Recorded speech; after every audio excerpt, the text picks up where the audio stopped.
How much do you earn? 100,000 naira. Write it down. How much do I need? Transportation to work. How many days of the week, of a month, do I go to work? 22 days. How much is transportation to work and back? Calculate it. This is my transport cost. Do I eat lunch at work every day? Yes. Okay. How much do I need for lunch every day? 1,000 naira times 22 days. You calculate what it is. But if your salary is 100,000, can you afford 1,000 naira for lunch every day? There will be no pot of soup in your house. What percentage of my income do I want to go into my investment account every month? 5,000, 10,000. It's your call. Make the call and put it there.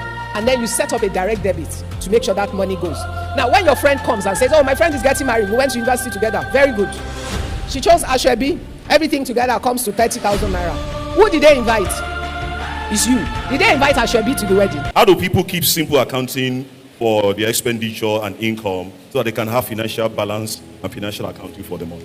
Okay, so you see that question is from a place of laziness. All right. Oh, accounting is so confusing. Okay, they have books, Accounting for Dummies. Go and buy it. You will understand. But you know what? You don't even need any major accounting. What do you need? How much do you earn? 100,000 naira. Write it down. How much do I need? Transportation to work. How many days of the week, of a month, do I go to work? 22 days. How much is transportation to work and back? Calculate it. This is my transport cost. Do I eat lunch at work every day? Yes. Okay. How much do I need for lunch every day? 1,000 naira times 22 days. You calculate what it is. But if your salary is 100,000, can you afford 1,000 naira for lunch every day? There will be no pot of soup in your house. No. Let's. You see, all you need to do is sit down and evaluate your life. Write all the markers down. When you've done all that, deduct it from. Don't forget to deduct your title. Is an investment, because people forget it's a divine investment. So put it down in your cost. In fact, it should be the first thing that you put there. So you're working on 90. When you put it all down, you will know what is left. If at the end you have 22,000 left, then you can decide what percentage of my income do I want to go into my investment account every month. 5,000, 10,000. It's your call. Make the call and put it there. And then you set up a direct debit to make sure that money goes. Now, when your friend comes and says, oh, my friend is getting married, we went to university together. Very good. She chose Ashwebi. Everything together comes to 30,000 naira. Who did they invite? It's you. Did they invite Ashwebi to the wedding? So, you know what? The thing is, if you don't plan, you remember that scripture. Who is it that will plan to build a house who does not first count the cost? When you have done that simple accounting, when they ask you, you don't even have to think twice. You can already say to your friend, I love you. I want to support you. I will be at the wedding, but I cannot afford it. I'm not buying, but I will be at the wedding. And you see, the thing is, why do people put themselves under pressure to do it? You want to impress other people. The day you are naked because of poverty, those people will not remember you. So do not suffer yourself for people that they're momentary in their appreciation. If you plan for yourself, the day you become wealthy because you are more organized than them, they will all beg to be your friends. Don't deceive yourself. You know, when I started my business, sir, for 4 years, I didn't have a car. I was doing good business. By the time I bought my first car, I was in 1994, 93. I started in 89. By 93, which was my 4th year, I was already doing a turnover of 150 million naira in 1994. No, don't clap. We waste time with clapping. When I decided I was then going to buy a car, I went to buy a used car. What did I do in those 4 years? I will go to meeting in banks and everything. What will I do? Charter a taxi. How much am I paying? It's per hour. The hours I'm using the taxi is what I pay for. When I'm not using it, if the car breaks down on the road, whose problem is it? I do not have a budget for mechanic, for driver and all of that. I have budget for ride per hour. I've sectionalized my cost to the last minute. When I would buy a car, I could afford a brand new car. I already told you I was already doing 150,000 turnover. But I could not buy it. Even though I could afford it in cash, I really could not afford it. Why could I not afford it? I was in a manufacturing business that required machinery. It was the time and the season when girls like me, this was a young girl, nobody was going to borrow me money. I was a young business. Nigerian banks were not serving my age group then. It was only multinational and big companies they were serving. So I knew that. So I could only grow in my business organically, which meant I had to retain all my resources in my business. So when I was going to buy a car, I was not trying to impress anybody. I bought a used car. Shebi is to move from point A. What is a car? A tool. To move from point A to point B. That's all. A taxi did the same for me. Meanwhile, in those 4 years when I was doing that, I was buying machines. When I bought the used car, I used most of the money to also buy machines, in fact, I almost gave my father a heart attack. Because at a point, I was so distressed with the fact that I had opportunities I couldn't take because I didn't have the machineries to do it. And then one of my clients saw me one day, saw I was miserable. But the man liked me because he had 3 daughters. And he kept thinking, you're a girl. I like the way your dynamic energy, that I want my daughters to be like you. So I became his first child. So he saw me and said, why? You're not yourself today. I said, I'm miserable because, no matter how hard I work, I cannot achieve my targets because I don't have the right equipment. I have jobs I can't take. So the man said, follow me. I went to his office and he said to me, okay, how much do you need? I needed ₦1 million in 1993. The man said to me, is there a finance house that will stand for you? I said yes. Why did I say yes? Everyone needed to do a job that I couldn't afford. I went to a finance house to take a 30 days or 90 days money, used it for the project, returned their money, paid their very expensive interest, and did the job, took my profit. And I kept doing that. So I had a good track record with them. Your yesterday will speak in your tomorrow. Just remember that. So do the right thing always. So when that man asked me that, you see, your preparation will get in the way of your future if you're not prepared for it. I said yes. So I went to that finance house and said to them, I have this offer. The man wants to give you this 1 million as a deposit. You will issue him a BA, but you will give it to me. You will charge me the interest and capital every 90 days. I will return part of the capital and part of the interest to you. You will pay him his own interest on the money. And they had a management fee on it. I was desperate, so I took it. I set them up together. They sorted it out. I got the 1 million. I went around Nigeria, looked for factories that were closing down in furniture manufacturing. I bought their used machines, refurbished, took them into my factory, moved us to a bigger factory, and then I went after big jobs. Because now I had capacity to look for bigger jobs. As God will favor me, He helped me to get this major job. By the time I finished that job, it was 15 months on that loan.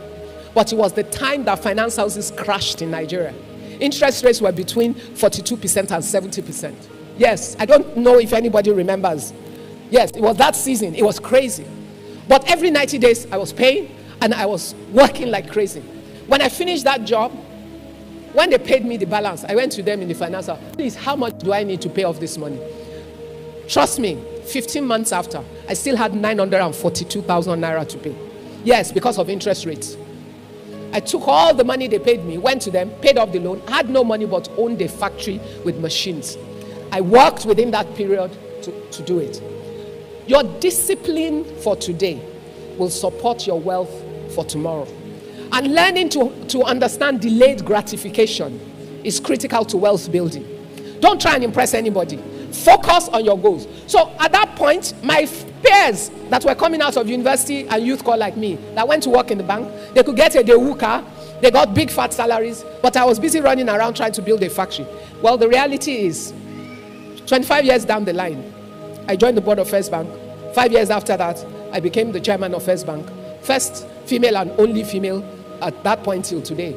But a lot of those my colleagues that I'm talking about, they're nowhere near where I got. So your journey is nobody else's journey. Focus on your own. Do the part that you can. They might run 10,000 miles. Everybody's speed is different. Just do your own. Don't try and impress anybody. In building wealth, be disciplined about your own journey. Yes, that is an opportunity for you to clap. I will pause for 1 minute and allow you to clap. Clapping for 1 minute and allow you 1 minute. Just 1 Clapping. minute. Thank you, man. Okay. Okay. So we have people from all over, from Germany, from US, from Canada, from right now. So what it is that for the people in diaspora, would you say it's good idea to invest in Nigeria real estate rather than in countries where they currently reside? You know, I like it when the Nigerians who go abroad are still looking at opportunities in Nigeria. Because if you really understand some of the data that the central bank releases, many times repatriated funds by Nigerians in diaspora outweighs our income. I'm fine, thank you. it beats our income from oil. So that's why when people complain, oh, Nigerian skills are moving abroad, there are 220 million of us. I don't care, we can ship 50 million if they want. They should give us their territory to make money, as long as the money comes back to make Nigeria great. We are an exportable asset, our people. Some countries have that as a whole strategy. It's just that our government has not understood it to make the right investment and create the right structure. That is the truth. It's actually an exportable asset. Now, for those of you who are there, you want to invest in Nigeria. If you know what you are doing and you're organized about it, the return on investment that you can get in Nigeria, you can never get in the economies where you live. That is the truth. Let me tell you something. Yesterday I said I've been in some board meeting for the past 2 days. Okay. All the money that fund is giving out is from international funds from around the world. Why do you think they put their money in Africa? The highest return, even though they talk about the risk, the reality is our risk is based on perception. You must go and understand how country risk is calculated. Perception is such a huge part of it. Unfortunately, there's a huge perception issue with Nigeria that is very far from reality. Every time I'm on the plane, and I live on the plane, trust me, most of the people in business and first class are who? They're white people. Coming to do business where? What are they coming to do? If there's nothing good here. Think, ask yourself. When you go around, I remember one day, one of my factories is joint venture with the largest French manufacturer of office seating. So when I was going to bring them to Nigeria, they had all this panic mode. All their neighbors would be watching TV about Nigerian news to tell them. So I told the guy who was working with me on it, I said, just come to Nigeria and you can come and see my country before I have to be explaining what I don't need to explain every day. Oh, we have problems. Don't doubt that. But every other country has problems. America has problems right now. So let's not talk about that. But we ourselves, we use our mouth to destroy our country. I told the guy, come. I will be at the airport to receive you. When he came, I took him around some of our projects in Lagos. They could see their furniture there. I then took him to Abuja and went to show him. Then there were a lot of buildings under construction. I said, you see all these buildings? There will be office furniture that will go inside. It's either yours or it's somebody else's. So you make the choice. Then in the afternoon, I said, let's have lunch at the Hilton before we go to Lagos. We go and catch our flight. When we got to the hotel, you know, God has a sense of humor. When we got to the Hilton, there was a long table of women having lunch. They were all French women. He could hear them speaking, so he knew they were French. He said, oh, those are French women. I said, oh, yes, they are. That their husbands are somewhere all around Abuja making money. They are having fun, enjoying their life. The guy looked at me. I said, so you want to believe CNN or you want to understand that there are realities on ground? Just ask yourself. So you live there. Yes, there are risks with your investment in Nigeria, but it means you must be prudent, you must be diligent, and you must make the right choices. If you invest in properties, the return on asset for your property, you cannot get it where you are. Now, the next question I know you're going to ask me is, what about exchange rate? Exchange rate varies. It's about the time and the season. But you know what? If it's an asset like a building, you make no losses until you sell it, and you make no losses except you are changing that money back to FX at that moment in time. So it's really that you have to understand the system. Don't be sending money to your uncle to help you buy land and build a house that you might never find a house built or anything. You know, if you are really going to invest in property in this day and age, there are enough property developers who are building assets that you must know how to invest in. Then, you know, the thing about property is, there's a shortage of housing in Nigeria today, but most people do not understand where that shortage is. So you live abroad, maybe before you travel, you used to live in the Lekki axis. So that's all you see as value. Okay. But investment is demand driven. You have to know where the need is to know where to put your money. The need for housing in like Lagos is not in Lekki and VI or Ikoyi. Why? There's oversupply. There are many empty houses, blocks of apartments in that axis, and they're overpriced. So they're there. If you go, what are the needs that people have? Room, what do they call them? Self-contained, 1 room, 2 bedroom, 3 bedrooms. And where is the highest need? On the mainland. It's not on the island. But most people don't do their homework. So the fact that you want to live on the island, must your investments be after your pattern? It's an investment. It's not you that will live there. If you build Face Me, I Face You, is it about you or about the economics of that investment? So what you need to do is think. What kind of investment are you making? Where are the real needs? What kind of rent does it command? And how can you manage the asset? People tend to define investment by what they like. It's like women who do business. You want to sell bags. Okay, you like designer bags. All right, but you live in Surulere. Then you open a shop on somewhere in Surulere, and you put Louis Vuitton, Gucci, and everything. The day you open, you make money. Why? It's your friends you invited to the opening. They're like you. They will buy it, and so you'll be deceived into thinking that you have the right model. Then for the next 6 months, people will come in. They will like it. They will carry it. Then they will go next door and buy the copy. Why? Because their pockets they like it, so your shop is aspirational, but their reality is in the shop that is selling the Chinese copy. Or even better, they buy the Turkish copies because they're higher quality. So we need to harmonize those things. You can invest in Nigeria. The return on investment, you can only dream of it. There are funds that are set up in Europe. I work in multiple platforms that have investments come into Africa. And what they're looking for is the return. The return you can command in Africa, there are few places in the world where you can get it. We're an emerging economy.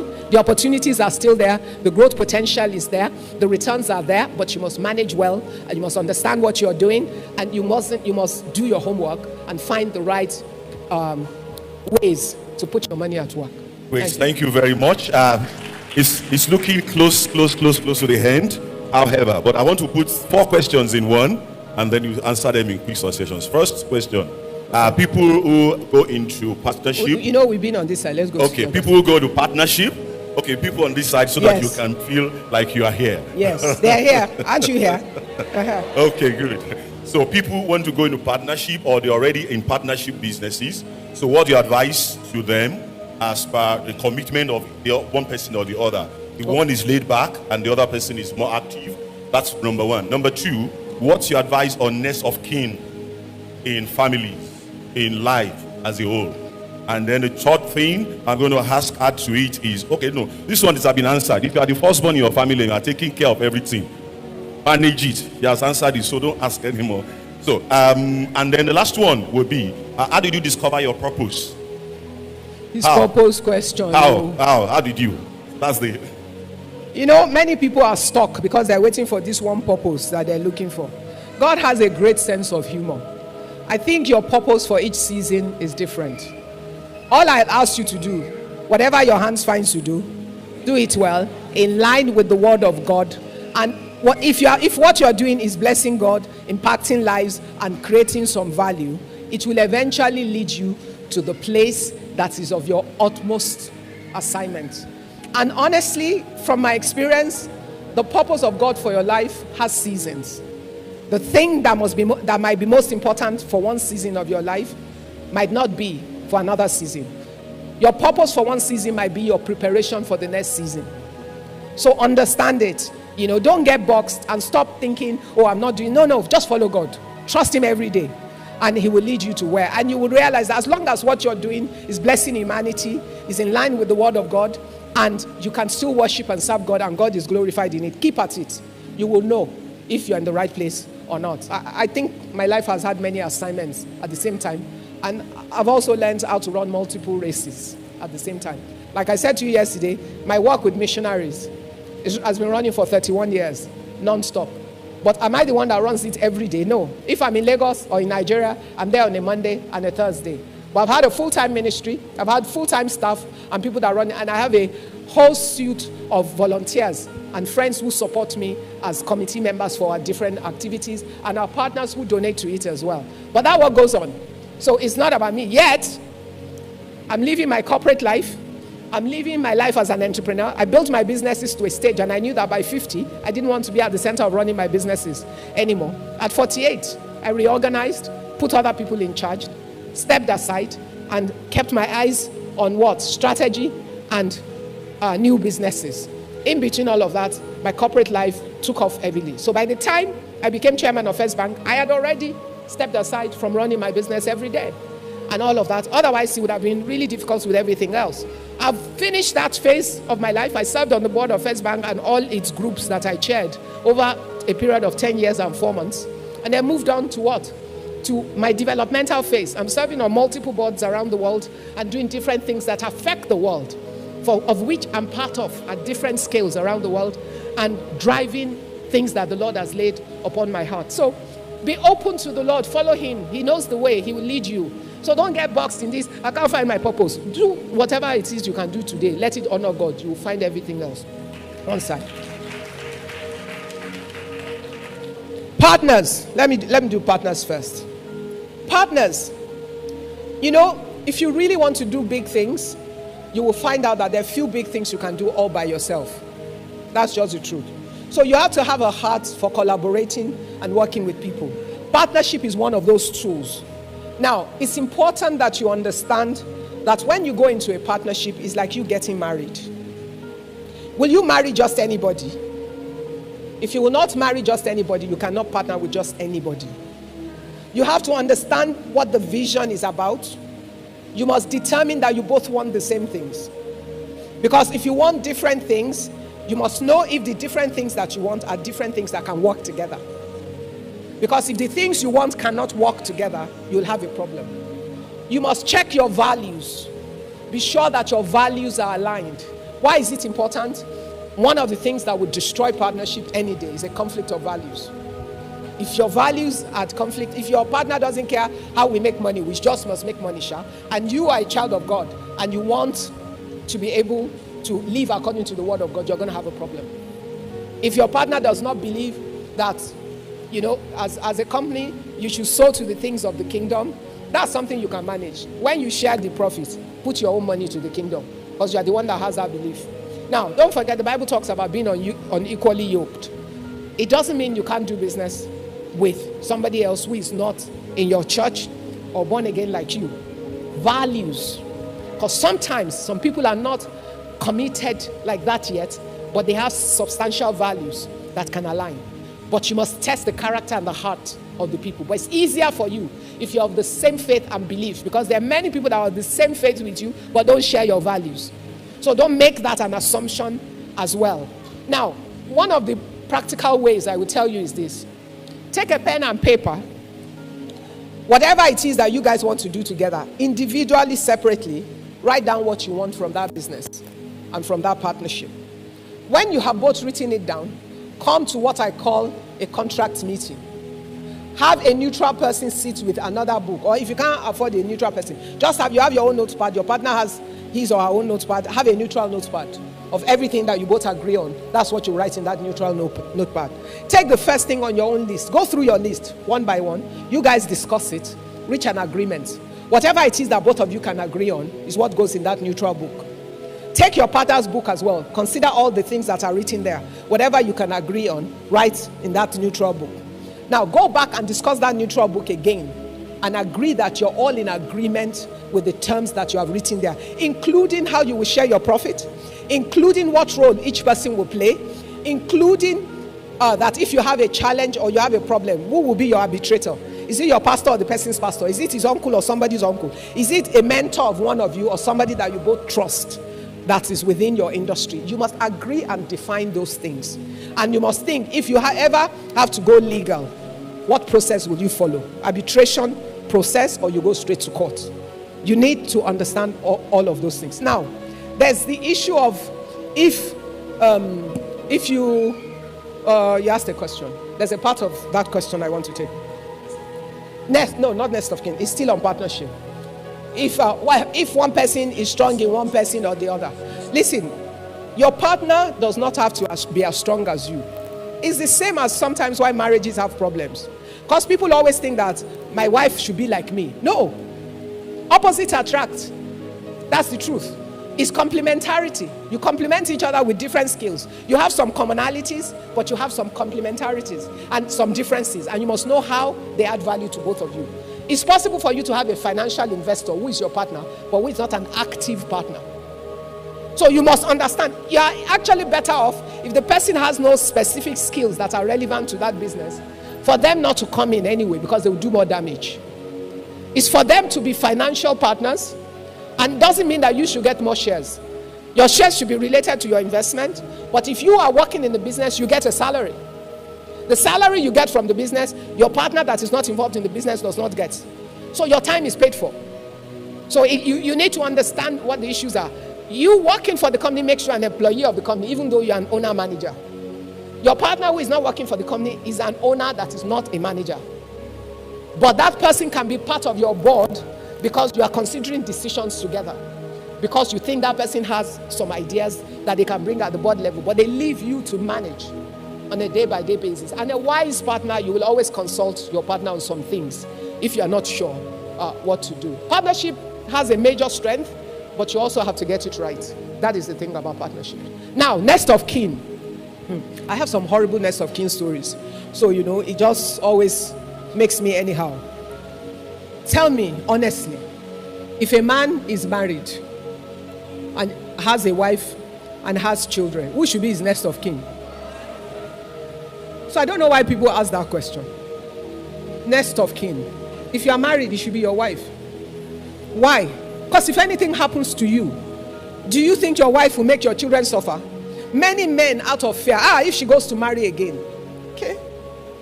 Why did you marry her in the first place? Because that means that's a woman you don't trust. That's a different problem you're dealing with. I'll share with you a story. A friend of mine, and I've shared this story before. I've seen it on social media where they've thrown it out. This, my friend herself, had to call me from America and say, somebody sent this to me. I said, yeah, it's you. It's your story. She married this guy.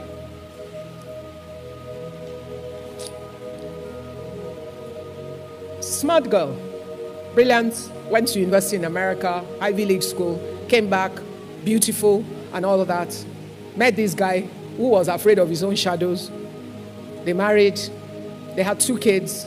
And then at 34, they were both 34. He had leukemia. She was the one sleeping on the floor in Lutz, looking after him. And then, anyway, he dies. He was working in a major company.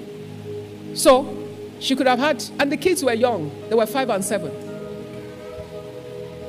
When we got to it, his next of kin was his brother. Who is going to look after the 5 and 7-year-old? His children were in expensive schools. Who will pay the school fees? His wife was incapacitated because he wouldn't let her work. She was making bed sheets or some small things in their house. He used to beat her blue and black.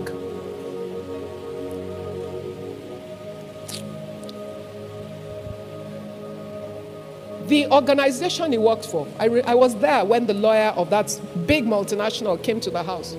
She saw the woman, she saw the children, and she knew the document they had and said, his next of kin at work is his brother. And he says that we cannot release the money to you until the children are 21. Yes, a real life story, I'm not joking. This is my friend. He died at 34. His children were 5 and 7. Oh, you love your children. What do you think will happen? The girl had no proper economic model. The children were young. Can she afford the school they were in? Absolutely not. The only thing we could do was we organized my friend, and his family was just a nasty piece of work because they came with a truck wanting to come and clear the house, and his brother was the next of kin. But the company changed it. They changed it to the woman, and then the family said they would sue them. They said they should meet them in court. The company said, we'll meet you in court.